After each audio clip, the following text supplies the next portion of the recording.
theatre, film, TV and more. Suzy Rong reviews it all on Joy Drive. Good afternoon, Suzy Rong. Good afternoon, Warren. What makes a gay icon? Oh, that's really interesting. What makes a gay icon? I suppose someone who's got a bit of rhythm, bit of bit of sass. What else? Bit of sass, yeah. Who was the first celebrity you identified as a gay icon? I think it would probably have to be, we found out a bit later, it would have to be George Michael. Okay. For me. What about you? I thought you were going to say Boy George. I feel Boy George, you're probably right. I forgot about Boy George. Yeah, probably Boy George. And there was Marilyn too. That was Marilyn with Boy George. Yes. But that was a strange thing where... That's a strange thing where we... our community really loves people like Kylie. Yeah. Yeah, and I was trying to think, so what makes a gay icon? I don't know. Why? And is a gay icon always someone who performs? Can a gay icon be someone... No, I think Penny Wong is a great gay icon. Yeah, Penny Wong is too, absolutely. Yeah. What about some of those, people that are working in fields of research, etc., and doing amazing stuff that we never hear of? They'd make great gay icons. Yeah. So you can be iconic for... You are. Suzy Rong's a gay icon. You're right up there. You're my number one. For all the good reasons, I hope. Yeah. I was just thinking that, these people are queer icons for different sort of reasons. It could be that they're great performers. It could be that they've done a lot for the community. It's just different things, isn't it? Yeah, I think so. But the good thing is, at least we're celebrating them. That's the main thing. We're celebrating gay icons. I love that.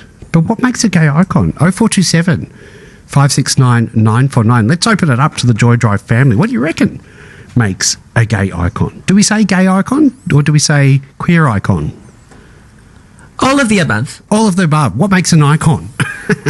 Text us now, 0427 569 949. Suzy, the show is called Enigma.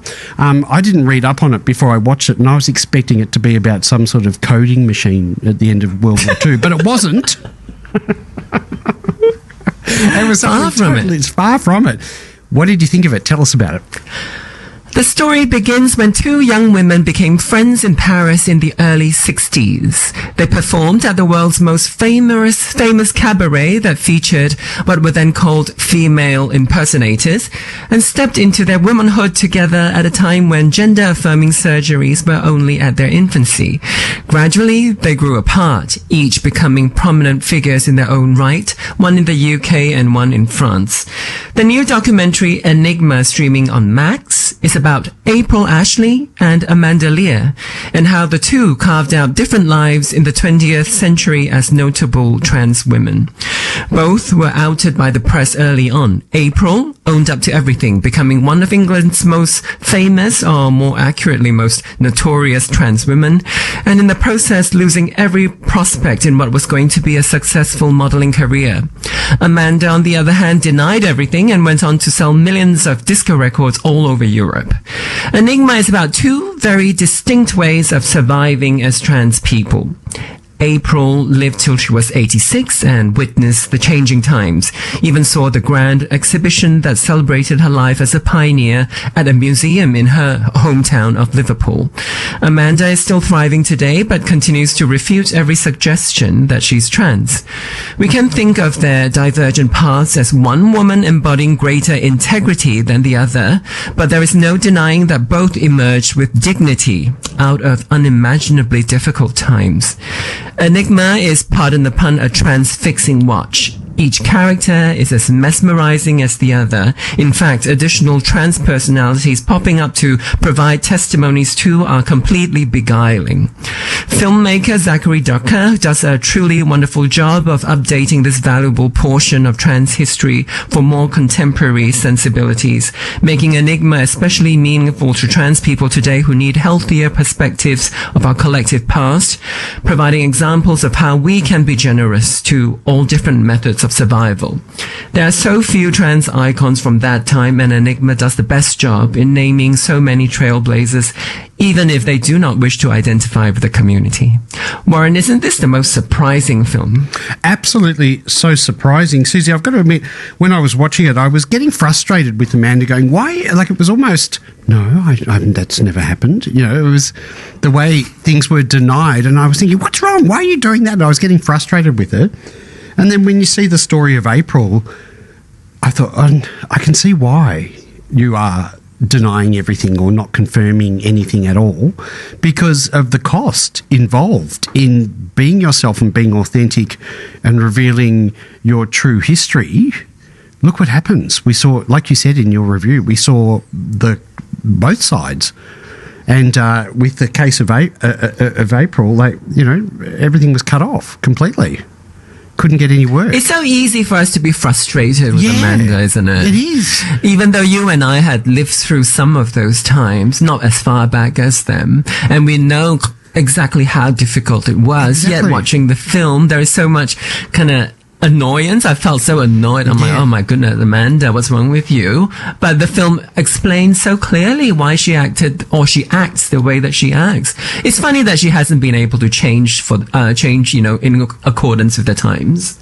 But if you think about it, if you look at, I suppose, the cost of coming out, being yourself, revealing your history, and we don't necessarily know all the things that went on, but if you're watching what's going on with other trans friends in the industry at the same time, and that is sort of repeated over and over again and sort of, I suppose, fed into your mind repeatedly, I mean, I imagine that would be really hard to overcome later in life. I mean, I don't know. I haven't been, but I would imagine that you can't just sort of, everything's fine now. I'll just be myself. You've had this reinforced like concrete. It looks like she's made some decisions early in life and everything's locked in and she's unable to move with the times a bit. And that's fascinating, It's a little bit sad. I guess we all understand the joy of, living authentically, really being who you are and not having to hide anything or tell any lies. And she hasn't been able to experience that.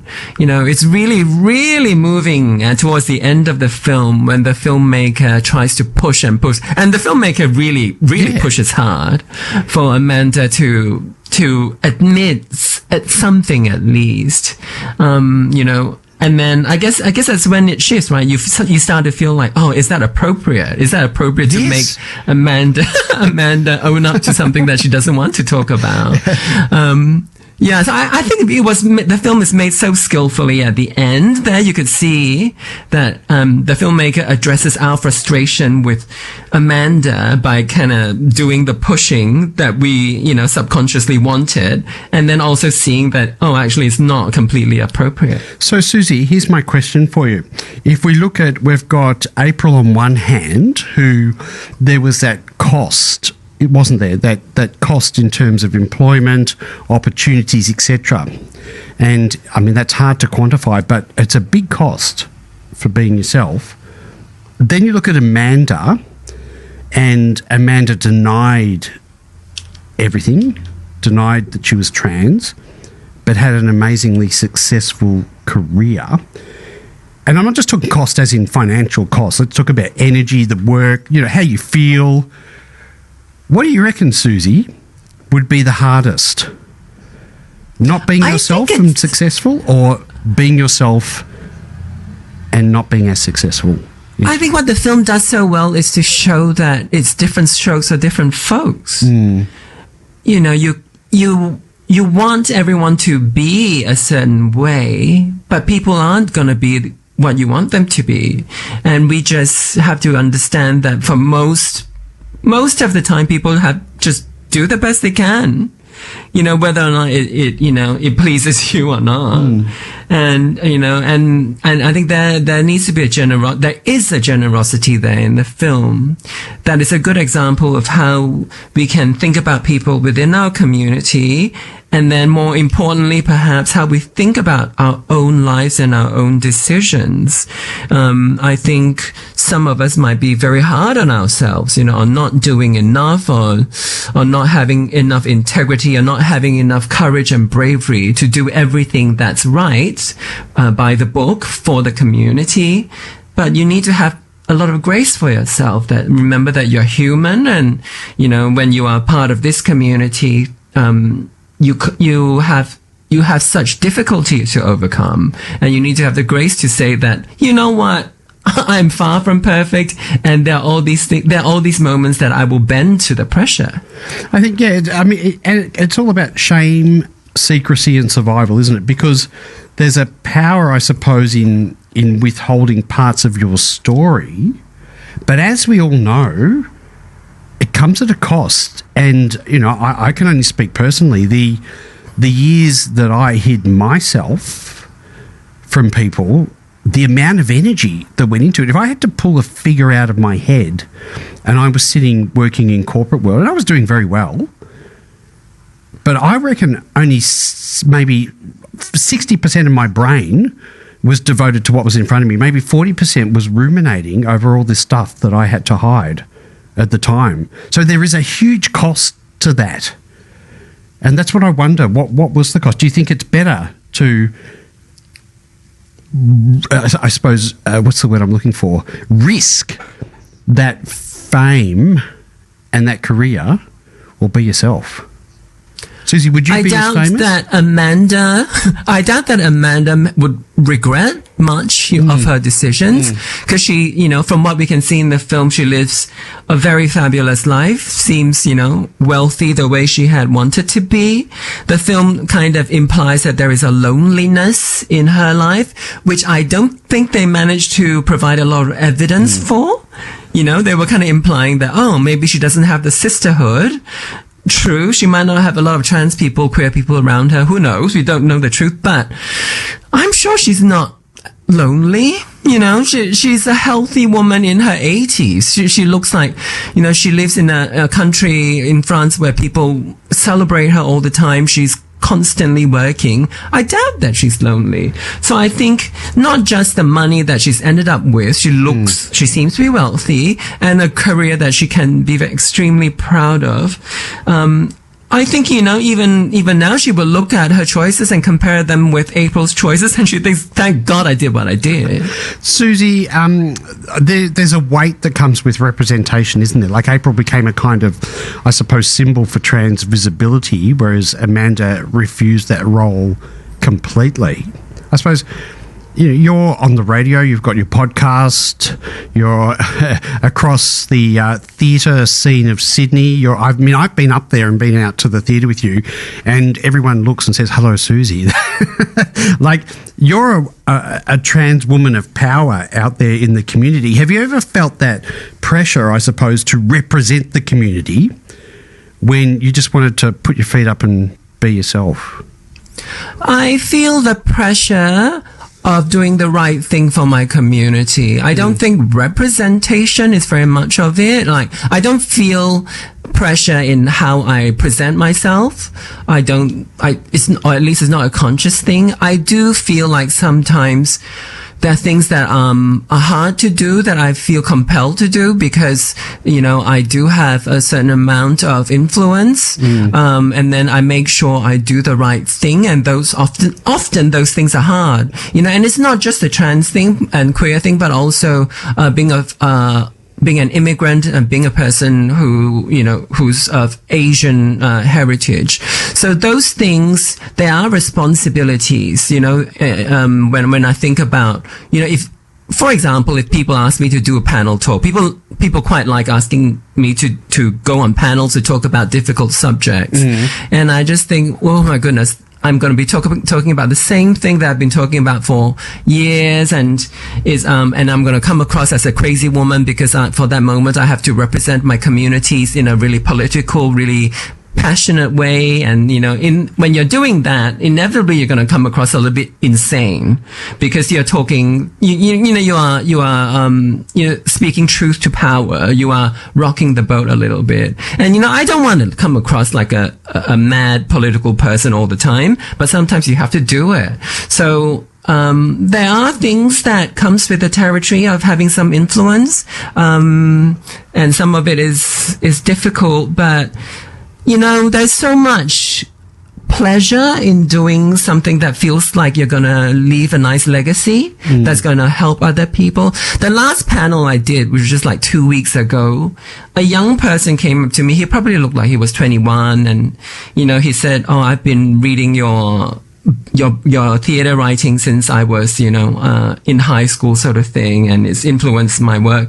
And this happens quite a lot, and this really spurs me on. And I understand that a lot of the work I do is not pleasurable, it's not easy, certainly doesn't pay money, but it's really nice as a woman who doesn't have children to think that, oh, my legacy is pretty good." Absolutely. Suzy, if I had to pick I suppose a value or something that I would associate with you straight away, I would say integrity. That's one thing that would be top of my list when I was describing you. What about visibility, Suzy? April was outed, I think, by the media in the 60s. And now, I guess, would you agree, we view visibility as being progress, but do you think visibility is always a good thing? Or is there a danger of being too exposed? Well, the danger of visibility is the backlash, which we are in the middle of right now. We thought that representation matters, that we kept repeating this refrain of representation matters, and we understand the importance of it. But what happens with it is that there are people who are going to come for you, and that's extremely hard, to the extent that, people would vote in a fascist to become the president of the most powerful country in the world. So that's a difficult part of it. But still, I take every opportunity to represent my community. When people ask me to do media stuff, press stuff, photo things, I feel like it's going to be stressful because you don't know whether you're going to be pretty on the day, for example, right? Because I don't have that kind of confidence. And whenever there's going to be cameras, I get stressed out. All right. But I also know that it's important because I do something for what I think, what I think is important, right? You don't get a lot of, trans women who are of Asian background in their 50s appearing on your screen. So when opportunities like that happen, I feel like I have to do it the best that I can, even though it's very stressful. Suzy, you're always pretty on Joy Drive. Thank you. I've got the perfect face for radio, as they say. Don't say that. But I guess we're talking about the film Enigma. It's a HBO movie, documentary. Just, I suppose, in closing, the thing that I noticed the most was we talk about shame, and we've all experienced shame in some way. It's sometimes not, when shame is coming from all directions, it's hard to overcome. And that's where I suppose I felt the empathy with Amanda. There was so much shame surrounded by being herself that she was petrified to come out. Yeah. And I think I feel like we're moving into a new part of our culture, our evolution, with new media and all that. I think for many years, the last 10 years, there was a lot of shaming of people. There's a lot of really kind of strong criticism of people who were doing the wrong thing in the media. And I think, hopefully we are coming to a point where we understand that this shaming doesn't help the cause. telling people constantly that they're doing the wrong thing, that their values are wrong. They need to get with the program. I think we've discovered that this sort of shaming doesn't help anyone, and we actually probably stand a better chance at, a better life for everyone, for everyone to progress when we treat each other with kindness. Maybe especially when we disagree. And I feel like that is a new thing that we need to work on, because clearly the last 10 years of being very angry at one another hasn't done very much for us. I agree. Suzy Wrong, we're going to go out with Culture Club because you mentioned them before. But before we do, what are we watching next week? Next week, it's Warren's Choice. Oh. Stephen Fry presents Willem and Frida, Defying the Nazis. Another documentary on a very different kind of queer pioneer. Stream it on SBS On Demand, and I'll see you next Tuesday. Bye-bye.